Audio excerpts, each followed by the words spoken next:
This is an instructional video on how to use the extrusion molder in the PET lab made by Nathaniel Noodleman and Scott Meyer.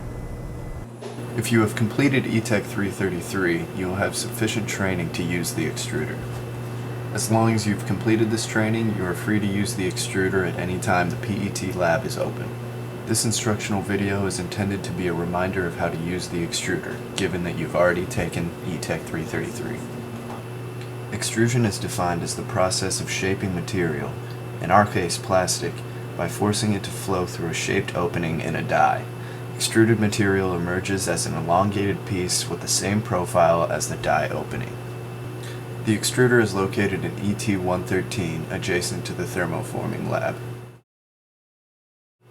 The extruder consists of 4 distinct sections, the first of which is the plasticizing section. First, raw material, often in pelletized form, is poured through the hopper into the feed throat. Next, the heated barrel and rotating screw help to melt, mix, and move the plastic toward the tooling section. For personal safety, it is very important that fingers stay clear of the feed throat. In addition, due to the extremely high temperature of the heating barrel, hot gloves must be worn at all times. It is important to note that polyvinyl chloride, or PVC, degrades at 410 degrees Fahrenheit. Once it degrades, it releases toxic hydrogen chloride gas. Be sure to not come close to this temperature when extruding PVC.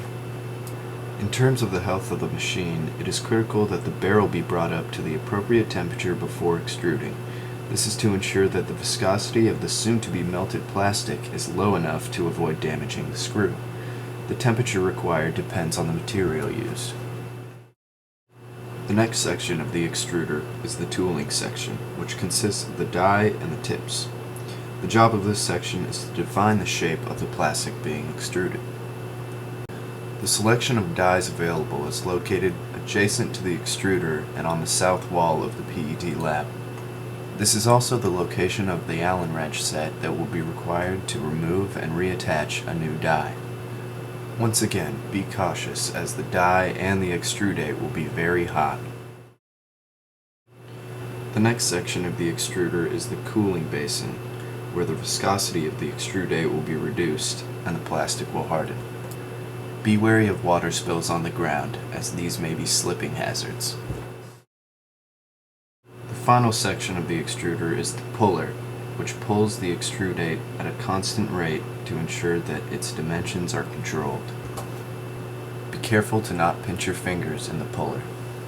Handling the finished product continuously once it comes through the puller is known as take-up and is the final step in extruding the plastic. First main safety thing with this is to use hot gloves at all times because the barrel will get very, very hot, the die will get very, very hot, and the plastic coming out of it will also be very, very hot. Hot gloves can be found on the north wall of ET-113 in a drawer to the left of the rotational molder. First thing you want to do when approaching the machine is you want to flip the switches for the temperatures.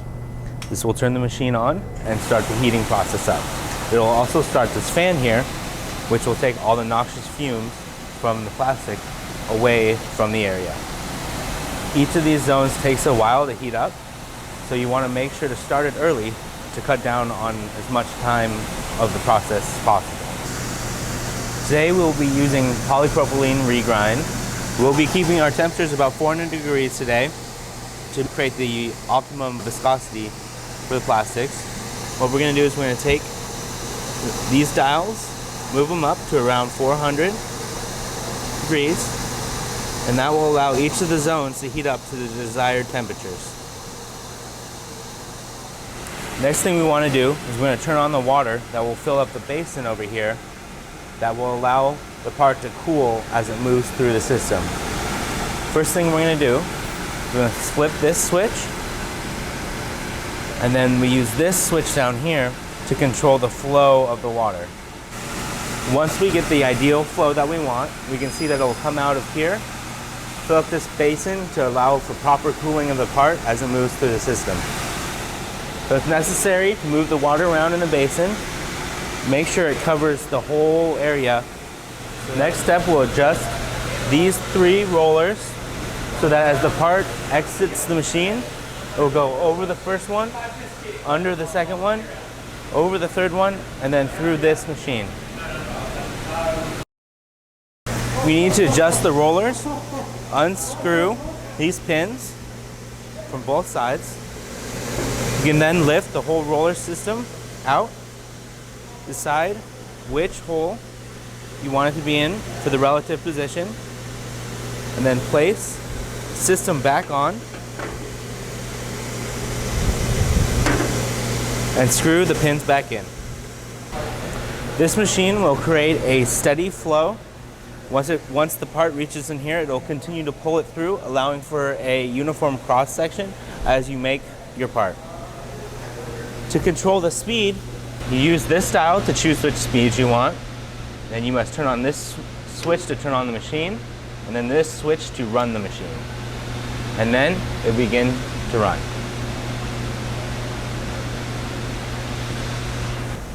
Once the machine starts to heat up, you want to grab yourself a pair of hot gloves from the desk near the rotational molding machine. These will keep your hands safe as you're handling the die and the part as it comes out of the machine. This is the wall of dies that we have for the extrusion machine. Choose the appropriate one for the shape of the part that you want. Once you've chosen the die that you want, you need to take off the old die. Make sure to wear your hot gloves as the die that is on the machine already will be very hot. You're going to use a hex key to unscrew each of the screws on the die individually. Once you've chosen the die that you're going to use for your part, you want to screw it back on same way that you took the old one off. Get it started initially with your fingers,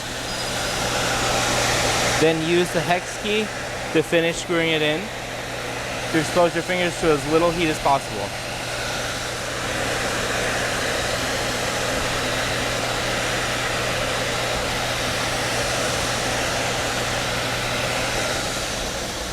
You want to have this guide about 1 to 2 inches from the end of the nozzle to provide for adequate spacing for the part to go through it. Even though we're not using PVC today, if you are, make sure none of your temperatures go above 410 degrees, otherwise the PVC will degrade and release toxic gas. Once your temperatures have reached the appropriate range, you will open up this and use this black start button to start the machine. Once you've begun extruding, you want to use your needle nose pliers to guide the part through the guide. This will allow for immediate cooling. You'll then keep guiding it over the first roller. You want to make sure to keep a constant pace to not stretch out or back up the part. You then go underneath the second roller, over the third one. Once you have fed your piece through each of the rollers, you are going to feed it through this machine at the back. It'll come out the other end, and it will keep it going at a constant speed to keep the uniform cross section of your part. This is an example of a small piece of a part we were able to make, uniform cross section in the shape that we wanted it in. Now that we are done making parts, we're going to press the stop button right next to the start one, turn off all the heaters.